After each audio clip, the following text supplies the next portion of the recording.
तर मित्रांनो, स्वागत आहे तुमचं माझ्या यूट्यूब चॅनलवर. आणि कोकणामध्ये गणपती विसर्जन हा पारंपरिक पद्धतीने कसा केला जातो हे माझ्या व्हिडिओच्या माध्यमातून तुम्हाला दाखवतो. तर बघा, विसरू नका.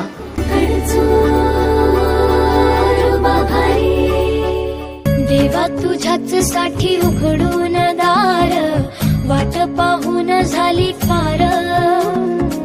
चिंता हरून देवा थकला असणार, दे माझ्या खांद्यावर भार.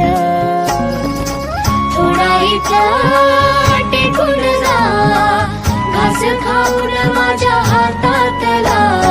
गणराया